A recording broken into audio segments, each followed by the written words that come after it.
15ই August বাবা মা ভাই বোন যা হারিয়েছি, আমাদের বিচার চাওয়ার কোনো অধিকার ছিল না। কিন্তু আওয়ামী লীগ যখন সরকারে এসেছে তখনই এই বাংলাদেশের উন্নতি হয়েছে। কোটা আন্দোলন হয়েছিল 2018-তে, আমরা এটা মেনে নিয়ে বাতিল করে দিয়েছিলাম কোটা পদ্ধতি। পুরো জুন মাস চলে গেল। জুলাই মাসের 7 তারিখ থেকে হঠাৎ দেখি আবার কোটার জন্য আন্দোলন, যখন কোটা পদ্ধতি নাই আর আন্দোলন না, সেখানে দেখা গেল ঝাঁকে ঝাঁকে সব জড়ো হয়ে যাচ্ছে। তাদের এক দফা দাবি ছিল কোটা সংস্কার, সেই যে দাবি করেছে সেই দাবি সংস্কার করে দেওয়া হলো, কিন্তু সেই সংস্কার করে দেওয়ার পরেও তাদের আন্দোলন থামে না, দাবি থামে না। আন্দোলন কোটা আন্দোলন করছে এক জায়গায়, কিন্তু চারিদিক থেকে ঢাকার সেখানে সেই জঙ্গি ঝুঁকে একদিকে হত্যাকাণ্ড চালানো, অপরদিকে যে সমস্ত প্রতিষ্ঠানগুলি মানুষের সেবা দেয়, যেমন দুর্যোগ মোকাবেলায়, সেখানে অগ্নিসংযোগ, বাংলাদেশ টেলিভিশন সেখানে অগ্নিসংযোগ, সেই সেতু ভবনে অগ্নিসংযোগ, ডাটা সেন্টার, বিটিআরসি ভবন যেখান থেকে পুরো ডিজিটাল সিস্টেমটা সারা বাংলাদেশে পরিচালনা করা হয়, স্যাটেলাইট থেকে যেখানে সমস্ত কিছু নিয়ন্ত্রণ করা হয়, সেটাকে আগুন দেওয়া হলো।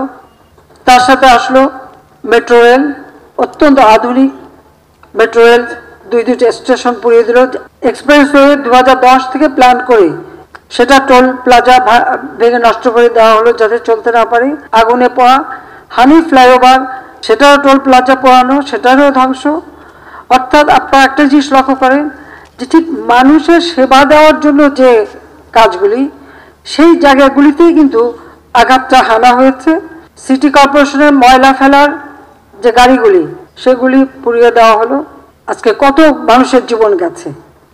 আর সেই সাথে সাথে পুলিশ হত্যা করে, শুধু হত্যা না, কিরকম বিভৎস দৃশ্য আপনারা দেখেন যে হত্যা করে তাকে ঝুলিয়ে রাখা হলো, পা বেঁধে উপর দিকে মাথা নিচু করে, পুলিশের উপরে আক্রমণ, কত গাড়ি পুড়িয়ে দেওয়া হয়েছে। র্যাবের গাড়ি চালাচ্ছে তাকে যেভাবে মারা, বাড়ি বাড়ি ঢুকে ঢুকে কোথায় পুলিশ আছে পুলিশকে মারতে হবে, আর আওয়ামী লীগ কোথায় থাকে তাকে মারো।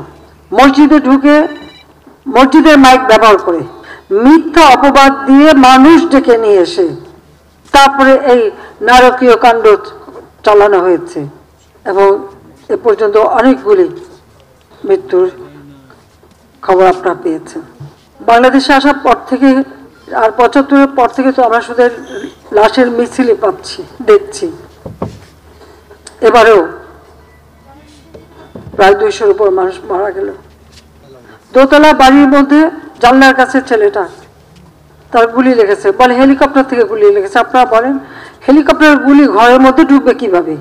আর সেই গুলি ঢুকে কিন্তু দেওয়ালের যে ফুটো করে দিয়েছে। সেখানে তদন্তের জন্য লোক গেছে, তারা দেখে তারা সেখানে হেলিকপ্টার দিয়ে গুলি করলো কিভাবে। যখন পুলিশ আটকা পড়লে, যখন বিটিভিতে এখানে আগুন দিচ্ছে একটা পর একটা, আমরা হেলিকপ্টার থেকে সেখানে পানি দিয়ে আগুন নেভাবার চেষ্টা করছি, কারণ ফায়ার ব্রিগেড যেতে পারে না। আমার সব থেকে আধুনিক ফায়ার ব্রিগেডের যে গাড়িগুলি সব পুড়িয়ে দিয়েছে, মানুষগুলিকে মেরে তাড়িয়ে দিয়েছে। তখন বাধ্য হয়ে হেলিকপ্টার থেকে আবার পানি দিয়ে সে আগুন নেভাতে চেষ্টা করলাম। সেই সময় আবার অনেক জায়গায় পুলিশ আটকা পড়লো, তার নিচে আগুন দিয়ে দিয়েছে, পুলিশ উপরে ছাদে বসে আছে, খবর দিলাম, আমরা হেলিকপ্টার দিয়ে তাদের উদ্ধার করলাম। শুধু পুলিশ কেন, অনেক জায়গায় বিভিন্ন বিল্ডিংয়ে যে সমস্ত কর্মকর্তারা আটকা পড়েছে, আমরা হেলিকপ্টার দিয়ে দিয়ে তাদেরকে উদ্ধার করেছি। একটা জিনিস গেলে আবার গড়ে তোলা যায়, কিন্তু একটা জীবন গেলে, প্রাণ গেলে তো আর ফিরে পাওয়া যায় না। আর যারা আপনজন হারিয়েছে, যে মা তার সন্তান হারিয়েছে, যে সন্তান যার বাবা হারিয়েছে, তাদের কষ্ট আর কেউ না বুঝুক, আমি তো বুঝি।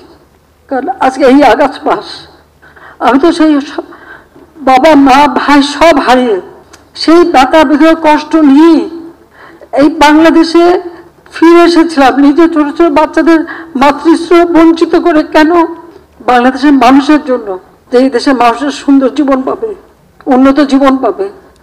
এই যে এতদিন এত শ্রম দিলাম, কষ্ট দিয়ে, নিজের দিকে তো তাকাইনি, নিজের ছেলেমেয়ের জন্য কিছু করিনি, যা কিছু করেছি মানুষকে দিয়েছি।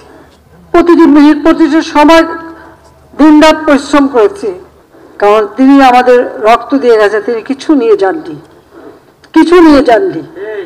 আবার কি এক টুকরো কাফনের কাপড়ও নিয়ে যাননি, তার গরিব মানুষের জন্য ওই রেড ক্রসের মাধ্যমে যে কাপড় দিতে, সেই কাপড়ের পাড় ছিঁড়ে তারপর সেই কাফন দেওয়া হয়েছিল। আর আমার মা ভাই তাদের কাউকে কোনো কাফন দাফন কিছুই দেওয়া হয়নি, কাজে তারা কিন্তু কিচ্ছু নিয়ে যায়নি, দিয়েই গেছে।